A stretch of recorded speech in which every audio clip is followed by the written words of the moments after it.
Aéroscopia a ouvert ses portes le 16 janvier 2015. 6 mois sont passés. À présent, nous allons en savoir un peu plus sur son exploitation. Laurence, nous voici donc au sein de Aéroscopia, le musée tant attendu par les Toulousains et tout Midi-Pyrénées. Et nous en sommes à 6 mois d'exploitation. Que s'est-il passé depuis l'ouverture en janvier 2015 ? Beaucoup de choses. C'est vrai que nous avons ouvert le musée le 14 janvier. Ce projet a été porté par de très nombreuses associations aéronautiques, par Airbus, par la mairie de Blagnac et donc par Manatour, exploitant donc du musée. Depuis l'ouverture, nous avons accueilli plus de 110 000 visiteurs à ce jour. Donc nous sommes vraiment ravis de cette fréquentation. Et on continue donc à développer des produits en termes de médiation pour expliquer les savoir-faire autour de l'aéronautique et l'histoire de ce patrimoine très riche dans notre région. Alors, une certaine collection qui va du petit avion au plus gros. Là, ici, nous sommes dans La 300B, avion d'Airbus, bien évidemment. Et le plus gros de la collection, c'est bien évidemment le Super Guppy, qui est un avion cargo qui transportait notamment des ailes de la 300B. Super Guppy, bien sûr, des années 1950-60.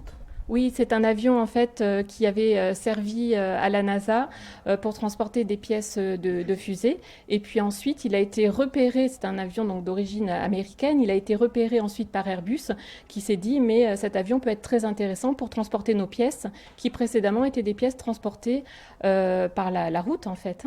Voilà. Et aujourd'hui, son évolution, c'est le Beluga que nous avons découvert dans la visite d'entreprise.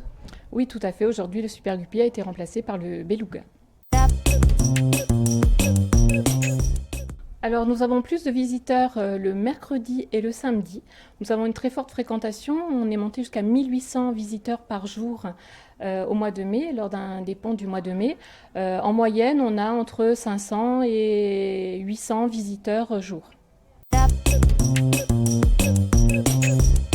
Alors nous accueillons notamment dans le cadre des visites Airbus beaucoup de visiteurs en groupe.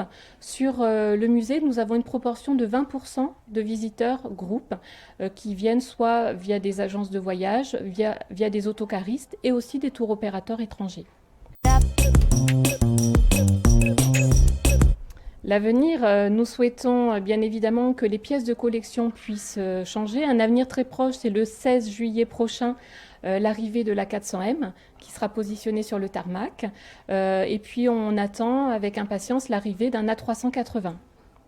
A380 disponible pour le musée. Ça c'est une pièce maîtresse. Ah, c'est unique, je crois qu'on sera le seul musée à avoir un A380.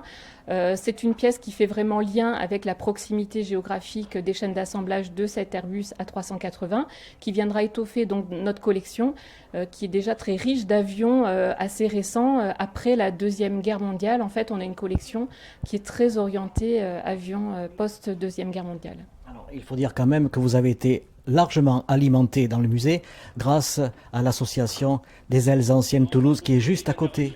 Alors tout à fait, nous avons différents partenariats. Les associations aéronautiques, dont les ailes anciennes, ont mis à disposition les pièces de collection du musée. Les ailes anciennes ont fourni une quinzaine d'aéronefs, que ce soit des hélicoptères, des avions plus anciens. Ils continuent juste à côté à restaurer leurs avions. Un atelier va d'ailleurs être créé très prochainement pour leur permettre de restaurer ces avions sous un espace clos.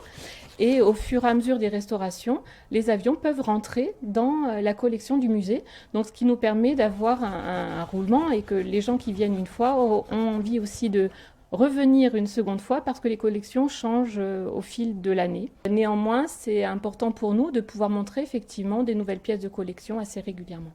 Alors il faut dire aussi là que nous sommes en juillet et très prochainement va revenir sur place le Concorde qui était sur le tarmac en peinture. Alors effectivement, le Concorde numéro 9, le Fox Charlie, est parti en peinture. Il reviendra donc avec la 400M le 16 juillet. Valentin et Gauthier, vous êtes prêts à voyager dans ce musée? Est-ce que cela vous plaît? Qu'est-ce que vous en pensez? Il est bien, il y a beaucoup d'avions, ils sont gros. Mhm. Et toi, Les avions sont super et il y a plein d'activités, on peut jouer.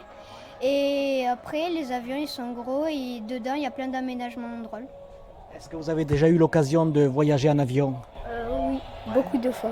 En Grèce, en République dominicaine. Est-ce que ce sont les personnes âgées? Est-ce que ce sont les enfants? Je crois qu'il n'y a pas vraiment de règles en la matière. Le taux de satisfaction des visiteurs est très élevé. On a 91% qui nous disent être satisfaits ou très satisfaits de la visite. Moi, je vois des enfants qui sont émerveillés par la taille, l'ampleur du Super Guppy, qui sont émerveillés par les avions militaires. Ça plaît toujours aux enfants. Et pour les plus anciens, ils vont être plus touchés par le Concorde, qui reste quand même un avion mythique. Sur les îlots également, on trouve des expérimentations, des petites manipulations ludiques qui font aussi la joie des plus petits. Toulouse avait hâte d'avoir son musée. Cette fois-ci, nous pouvons rivaliser avec Paris, n'est-ce pas? Alors rivaliser, oui, nous sommes complémentaires. C'était extrêmement important pour la région puisque c'est un bassin d'emploi aéronautique extrêmement puissant d'avoir la possibilité de montrer les savoirs et les savoir-faire qui sont nés dans notre région et qui aujourd'hui continuent à se développer en Midi-Pyrénées. Donc c'est important pour les Midi-Pyrénéens de pouvoir avoir une vitrine et de pouvoir amener leurs amis et leur faire découvrir donc notre richesse aéronautique. Alors cette extension est prévue, c'est-à-dire que le bâtiment a été conçu pour pouvoir être étendu. Donc l'échéance, oui, peut-être une dizaine d'années. On a espoir effectivement que le plus rapidement possible, le musée puisse doubler sa surface. Je vous remercie beaucoup. Merci à vous.